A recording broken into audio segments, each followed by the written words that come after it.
This is Terry Cleaver here reporting for Dover Community Radio. It's Saturday the 24th of July 2010 and we are at the Roman Painted House for their commemorative weekend celebrating 40 years of discovery in Dover. Here with me is Brian Philp from the Kent Archaeological Rescue Unit. So Brian, how was the Roman Painted House actually discovered? We were carrying out the Kent Route Rescue Unit started its operations in Dover 40 years ago this week, which is why we're celebrating it. And our task was to go in ahead of any developments like roadworks or commercial developments, excavate where we could and record. And during this process, we came across this site by Market Street, where there was going to be a multi-storey car park. So we went in ahead of the contractors for just 10 weeks, and in the course of that discovered the Roman house. So was it known to you to be here before you actually discovered it? No, the Roman house was totally unknown. As we'd worked from 1970, we began to realise that Dover contained some of the very richest and most complete archaeology anywhere in the country.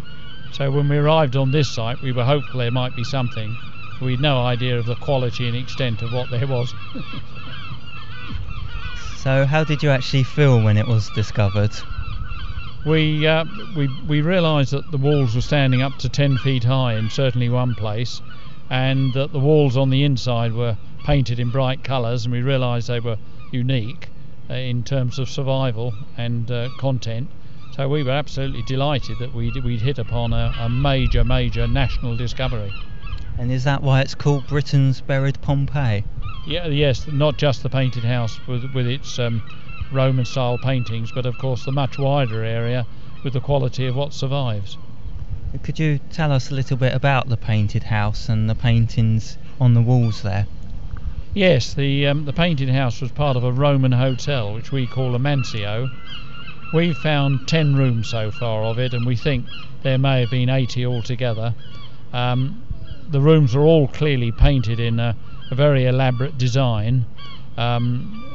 There's a dado at the bottom, and then above that there are a whole series of fluted columns on a stage with big panels and many coloured motifs, reds, greens, yellows, no blue, pinks, and really the most complete paintings ever found in Britain, and in fact the most complete Roman ones ever found north of the Alps.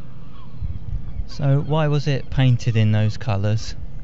Well, it's a very superior scheme, and it's dedicated to the god Bacchus. The motifs all relate to the god Bacchus. So it's a high quality building, a major hotel. This is where all the officials would stay, the governor of Roman Britain, and if the emperor came over, and Septimius Severus did, this is the sort of building he'd stay in. So you've discovered many other discoveries in Dover. Could you briefly tell us about them, please? Yeah, over and above the painted house there were 3 large Roman forts, all of which we discovered over the years. The first one was an unfinished one built by the Roman Navy called the Classus Britannica, and the Classus Britannica returned a few years later and built and completed a completely new fort, and in that we found 10 barrack blocks, we found 2 granaries, we found a latrine block, found roads and drains and gutters, and we found the defensive walls on at least 3 sides and 2 major gatehouses. Then after that was demolished, the third fort appeared, and we found long lengths of the defensive wall and great towers called bastions along its outer side. So there's much of Rome in Dover that was discovered. Do you think there's any more finds out there? Well, there's got to be a little bit more. We've covered a vast area of the centre of the town over the 40 years and produced 3 very fine volumes of an international standing on the town. There are areas we haven't been able to reach because there are extant buildings on them, but it might be that if development ever starts again in Dover, then there would be an opportunity to find a little more. So what is your actual favourite feature of the Roman painted house? Well, I think it's the whole house itself. There isn't a single item, but the underfloor central heating is very elaborate and most complete.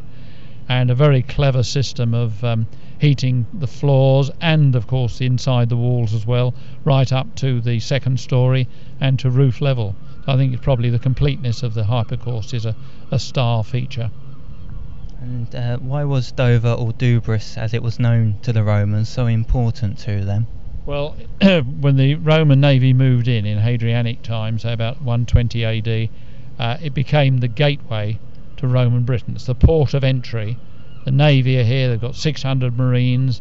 They've got a harbour wall, a major naval base. Got 2 lighthouses, one on each headland, and clearly this was the port of entry, with the navy providing the daily shuttle service from here to Boulogne. So what was life like in Roman Dover with the Roman painted house?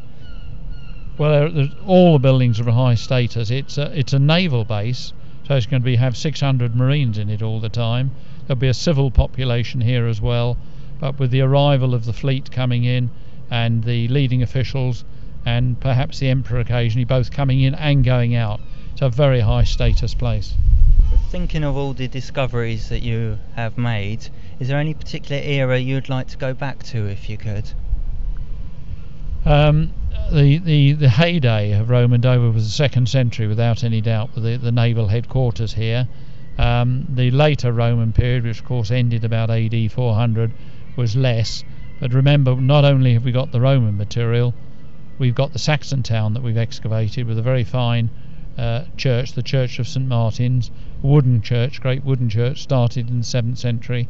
And upon the Saxon town we have the medieval town with quite a lot of buildings, and notably the great church of St Martin le Grand, which was effectively the cathedral of Dover throughout the Middle Ages. So talking of all the discoveries you've made, what else does the Kent Archaeological Rescue Unit do? Well, we have to work over the whole of Kent, and in the last 40 years we've dealt with 800 sites, a whole range of from prehistoric sites to gunpowder mills to Roman forts, Saxon cemeteries, a royal abbey, and a whole spectrum of archaeology. And again, the emphasis is always sites that are going to be destroyed. Now, it's the commemorative weekend this weekend. What exactly have you been doing for that? We've advertised in advance and invited back all our original diggers over the years, those that still survive. They're all coming in for free. We've invited all related organisations to join in, and we're giving a series of 4 lectures, morning and afternoon, special lectures relating back to the 40 years of discovery. So I take it you're all volunteers. How can people get involved with volunteering here at the Roman Painted House? Yeah, we operate the Painted House and open it to the public, and that's done entirely with volunteers, both at management and staffing levels. And if people have got the time and hopefully some knowledge, mainly the time, we welcome people to join in, simply to come and make contact with the Painted House by telephone or by letter in the normal way. And why do you think tourists should visit the Roman Painted House? Well, it is an international tourist attraction, comparable with the castle in many ways.